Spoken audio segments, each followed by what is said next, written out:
Hello there. Today I'm going to be talking about network attached storage devices, basically. And the thing is I've been getting questions from people I know mainly. I've gotten one from a person online, which, yeah. So, thing is, you don't need a graphics card for a NAS if you're only going to be using the computer as a NAS or network attached storage. So, I mean, you can get a graphics card just for lul's sake, but if you're going to be using it for an HTPC, which is a home theater personal computer, you can, which I would actually recommend if you're going to be using as that because if you ever want to do some light gaming or something like that, I'd recommend picking up a 750 Ti or a 1050. But yeah, and another thing I've been getting asked is,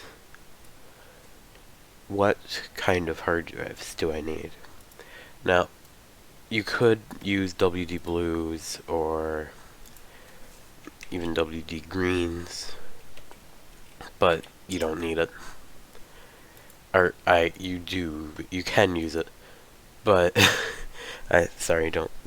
I'm thinking, I'm focusing on the new page, but you'll see here they're $86 for 2 terabytes, which is very good.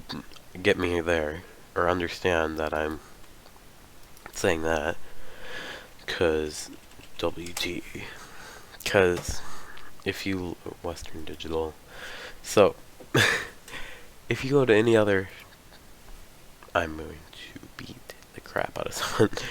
So if you look at any of their other 2 terabyte drives, $69, regularly $136. WD Black, $127. They're performance drives that I would recommend for gamers. You don't need them, but they're purple drives. They have $80 hard drives. They're green drives. I've never used one, so I'm not going to say anything about it. So, yeah. It's kind of... Is there like an information page? I was just on it the other day. I just need to see it.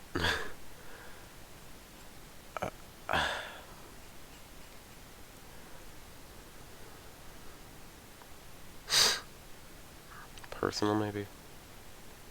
Internal hard drive storage, maybe. So, anyway, I know what it said, so here are the 3 main, or 4 main things. 5 main, really, but data center, you're not going to really need data center drives unless you're in a data center.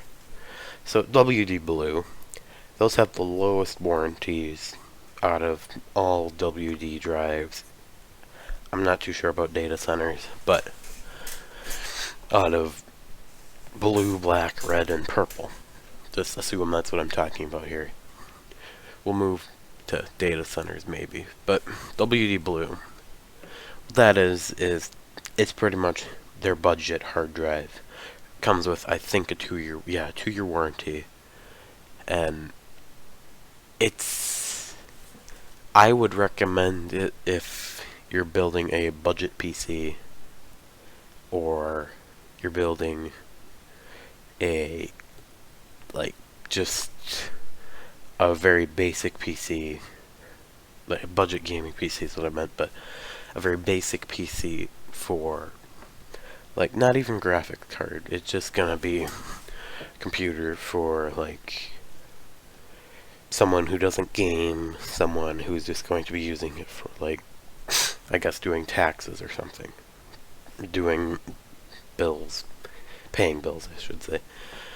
And WD Black, what that is it's performance. You're going to get the best performance out of a WD black drive.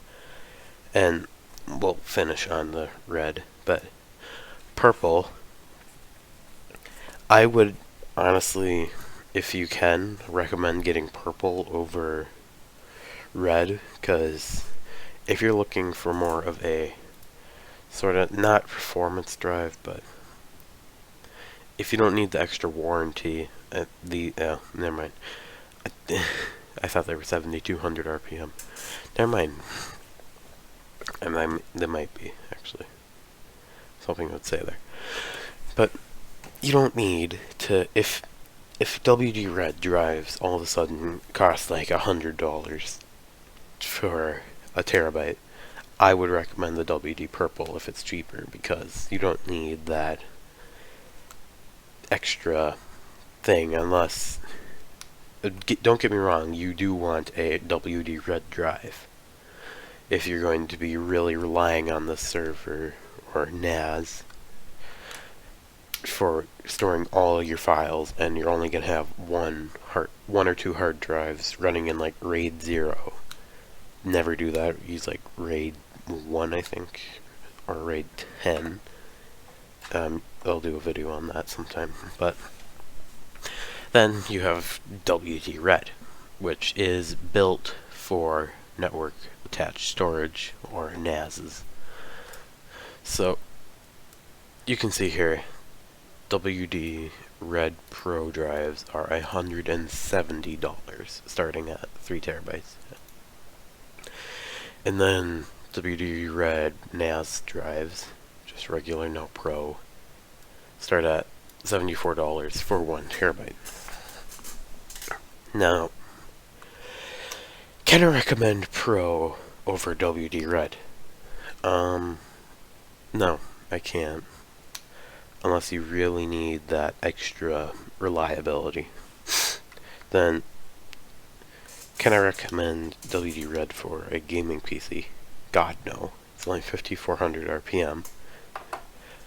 So, yeah, that's that. So, then I'm going to talk about other things. So, on this list here, I've put together a very basic one, and you'll see I have an i3. We'll get to that later, and why I chose an i3. So then for the case, I chose this case because it has 2 little hotspot bays in the front. I mean, I didn't do too much research into the case, but you'll see it's meant for a home theater computer, and it's got handles on the side, so the only reason I really chose it was because of the drives that are easily removable. Otherwise, you don't really need it. Then I chose a 450 watt bronze power supply because, first off, I have that power supply. It's been very reliable so far, and you don't really need much more than that for a NAS. Now, once again, if you can, go like for gold or something, and modular, because then you'll have better airflow because you won't have to stuff cables somewhere.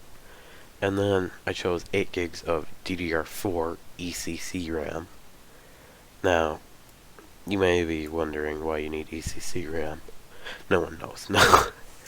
The reason you want ECC RAM is, especially if you're going to be using FreeNAS. Now, FreeNAS is an OS. It's not like an add-on for like Ubuntu, Linux, I guess, or Windows Server. I would still recommend it for any NAS, but especially, what's the word? Especially for the the NAS. Why did I have trouble with that? That's the video I'm doing. But yeah, because error correcting RAM, or error correcting memory, ECC RAM, whatever, that's gonna basically correct errors in your storage, and just that. Thing is, when you get ECC RAM, you gotta have a motherboard compatible with ECC RAM.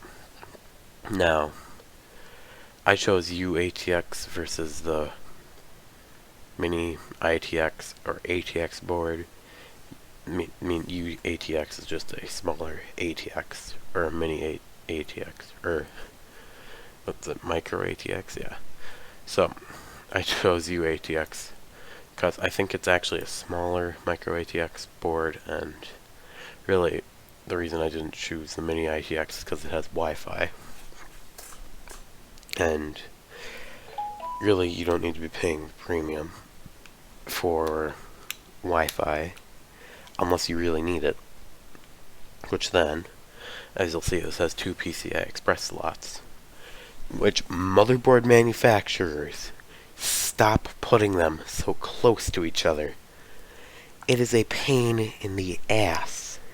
If you put a graphics card in your PCI 16X slot, you're covering up one of your PCI Express slots. I don't know what you don't seem to get about this, but it's dumb. Okay? Rant over. Another thing I chose about this motherboard is, well, yeah, the Wi-Fi cards. You can easily fit 2 in there if you really need to, or 2 10 gigabit Ethernet things. Yeah, it doesn't matter. Make sure yeah, or 1 if it has like 4 slots or something, maybe. I don't know. But another reason I chose it is because it has 4 SATA ports. SATA 3, I think maybe 1 on the side, or was it? I need the other side. Yeah, I think those are SATA 6, apparently. I missed those. Yeah. But, yeah, that's part of the reason I chose this one too, is because it's got that. And then the other reason is it doesn't actually have HDMI, but you're not going to really need HDMI for it, so I mainly just stuck with this. Well, it's got a lot of USB 3.0 ports, actually the same amount as my computer has.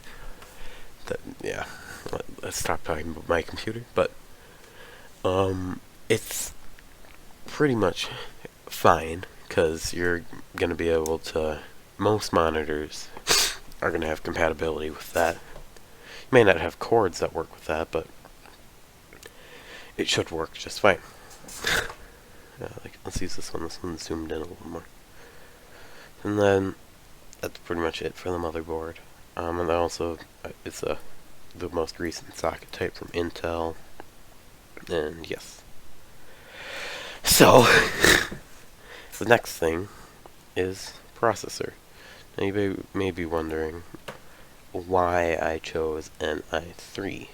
Well, first off, if you're going to be making a NAS, you don't need like an i7. Well, you potentially you need an i7 if you're going to be like streaming movies from it or TV shows, because if you want a lot of cores for processes like that. So I would really recommend moving up to an i5 to have 5 actual cores instead of 2 cores and then 4 hyper-threaded cores. But the i3 is just fine. It's got integrated graphics, compatible with DDR4 RAM, it's the right socket, and really, it comes with a stock cooler. And the thing I like about those stock coolers, at least this one does, the thing I like about these ones, I know you're thinking, yeah, that's just Hyper 212 Evo, I think. But I know you're saying, yo, I want a really awesome, like, Hyper 212 Evo or liquid cooling, which they shouldn't even have on this page, because it's not even a K. Or a K series. And really, you don't need much more than what this i3 can offer. It's 3.7 gigahertz, which is not bad. My computer's running at about that right now, if we look. Hopefully. So, see, it's running at 3.68 gigahertz, and that's more than enough. I have the 6600K, and my computer barely struggles for running super intensive processes. Like, a lot of times I'll be editing and rendering out 2 to 3 videos at a time. Might mind you on the weekends, because I forget to record a lot of the times enough videos. So, yeah. And I also only have 8 gigs of RAM, because 16 is good, but you don't need more. But, not talking about gaming PCs, but, yeah. Another thing, if you're going to go for more than 4 terabytes, or more than 6 terabytes, I'd recommend moving up to 16 gigabytes of RAM. Because free NAS, it's recommended, I recommend, and pretty much everyone else recommends, that you have a gigabyte of RAM for every terabyte of storage. So, keep that in mind. Okay, so I'm gonna go, and thank you for watching. I will see you in the next video. Also, sorry about sounding a little depressing in this video, I guess. I don't know. I'm not gonna make excuses or anything, but thank you for watching. I will see you in the next video. Goodbye.